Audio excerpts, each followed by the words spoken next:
everybody, welcome to Divinely Guided 7777. Here I come with the message of the day. तो let's see कि आज का message किसके लिए है, किस एनर्जी में है, किस तरह का है। ये एक शॉर्ट वीडियो है। अगर आप मॉर्निंग में देखेंगे आपके लिए गाइडेंस, और अगर आप एंड ऑफ द डे देखेंगे तो ये आपके लिए डे रिफ्लेक्शन होगा। मैसेज आपने वही लेना है जो लगे आपको अपनी सिचुएशन से मैच करता हुआ। टैरो में ये मैसेजेस आए हैं, सब आपने अपने ऊपर इम्पोज नहीं करने। बहरहाल ये तो मैसेज ऑफ द डे है, तो कहीं ना कहीं आपसे ज़रूर रेजोनेट करेगा। और अगर इसमें से कोई भी बात आपसे मैच नहीं करती तो इट्स ऑल ओके, बिकॉज हर रीडिंग हर किसी के लिए नहीं होती है। So without any further delay let's see. Knight of pentacles पहले ही आ गया है। नाइट ऑफ पेंटिकल्स पहले ही आ गया है। The chariot and page of pentacles. Well, and bottom of the deck पर the moon, the tower, 6 of cups and temperance. Major arcanas. I was getting this. किसी ने आपकी अथॉरिटी, आपकी पोजीशन, आपकी पावर और आपके ऑरा के कंपैटिबिलिटी को देखते होने के बावजूद भी ऐसा लग रहा है कि ये जो इनसिक्योरिटी का कार्ड है, ये जो खौफ का कार्ड है, ये किसी ऐसे पर्सन की तरफ से है जिसने आपको राइटली डील नहीं किया। Right, for example with the queen of wands, आप किसी पोजीशन पर हो सकते हैं, आप घर में बहुत अच्छी पोजीशन पे, एक अच्छे रिलेशन पर हो सकते हैं। नंबर ऑफ़ सिबलिंग्स में बिल्कुल बहुत ओबीडियंट और बहुत ब्राइट ऑर्डर पे हो सकते हैं। अगर आपका मिडिल एज नंबर भी है, मिडिल नंबर भी है, तो आपकी अपीरियंस, आपकी वर्किंग, आपकी एफ़र्ट जो है वो फैमिली में नोटिस होती है। अदरवाइज़ आप वर्किंग पर्सन है तो डेफिनेटली बहुत ही ज़्यादा अट्रैक्टिव। लेकिन ऐसा लग रहा है कि जैसे आपकी लाइफ में जो है वो कुछ ऐसे लोग हैं जो जिनके साथ या तो आपने ब्रेकअप किया, और एक बहुत सीरियस ब्रेकअप के बाद आपने बहुत ज़्यादा टाइम अपने आप को दिया कि आप जो हैं वो इस चीज़ को कवर करें, इस चीज़ को हील करें, इस पर वर्क करें। And then with the 6 of cups it is very clear कि जो है this person is missing you a lot. ये पर्सन आपको बहुत ज़्यादा, बहुत शिद्दत से, जिसे कहना चाहिए, याद कर रहा है। लेकिन ये जब भी कभी भी आपको याद करने लगता है तो इसको वो लड़ाई और उसको वो इवेंट याद आ जाता है जिसकी बेसिस पर आपने इसके साथ ब्रेकअप में आए हैं या ब्रेकअप किया है। बातचीत ख़त्म कर दी, रिश्ता ख़त्म कर दिया, ताल्लुक़ ख़त्म कर दिया, so and so fourth.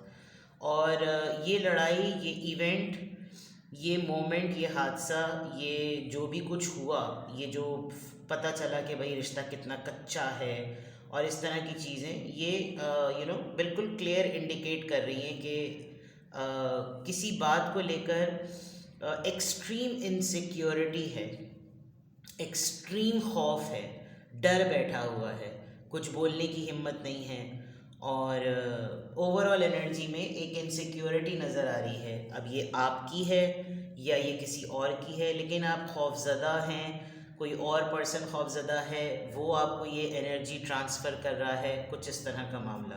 But Pisces energy बहुत स्ट्रॉन्ग है। एक अजीब सी उलझन, एक अजीब सा डर, स्पेशली रात को तो ज़रा ज़्यादा।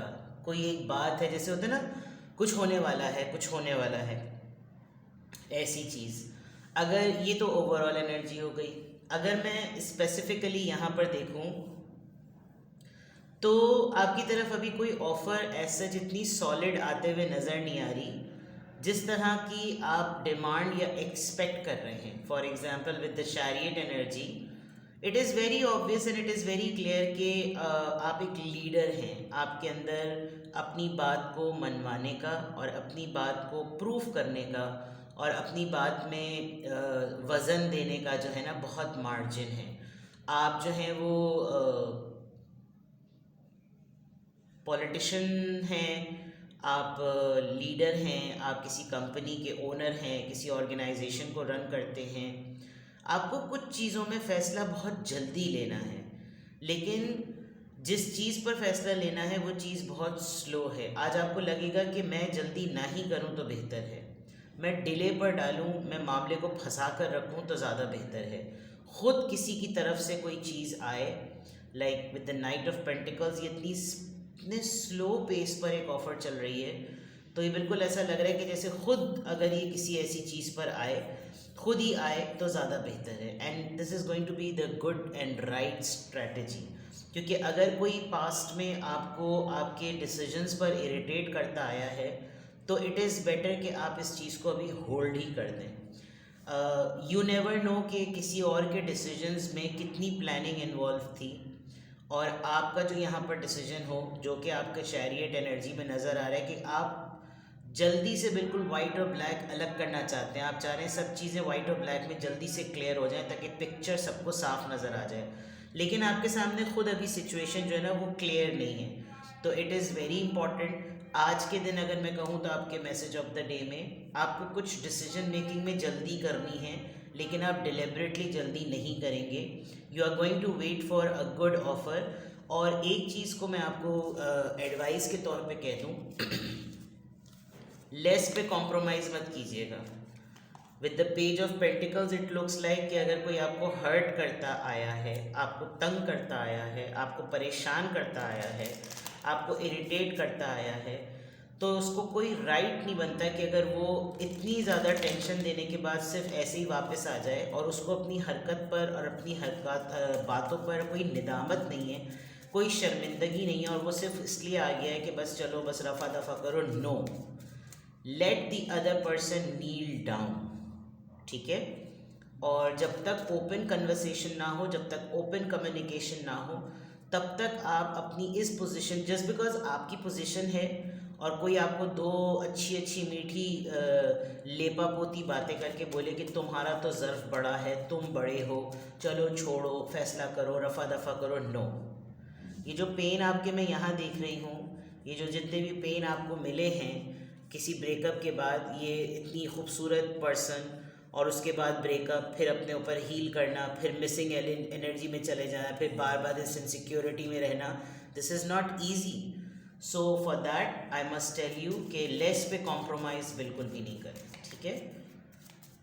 चलें देखते हैं। अब ये सिचुएशन लेस पे कॉम्प्रोमाइज़ करने की कुछ भी हो सकती है, रिलेशनशिप हो सकता है, किसी लव अफेयर का ब्रेकअप हो सकता है, बहन भाइयों के दरमियान बातचीत का मामला हो सकता है, पेरेंट्स से नाराज़गी हो सकती है, लेकिन चैरियट एनर्जी से ज़्यादातर ये लग रहा है कि ये काम का मामला है, ठीक है।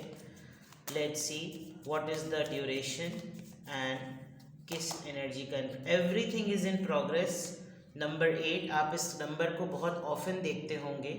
एवरीथिंग इज़ इन प्रोग्रेस, सब कुछ अपने टाइम पर चल रहा है, तो आपको जल्दी वैसे भी करने की ज़रूरत नहीं है। अब यहाँ पर भी क्लियर हो गया, खुद ब खुद चीज़ें अपने प्रोग्रेशन फेज़ में हैं, ठीक है। अब यहाँ से देख लेते हैं कि किस एंजल नंबर से क्या अफर्मेशन आ रही है, किस एंजल नंबर से क्या अफर्मेशन आ रही है। Let's see.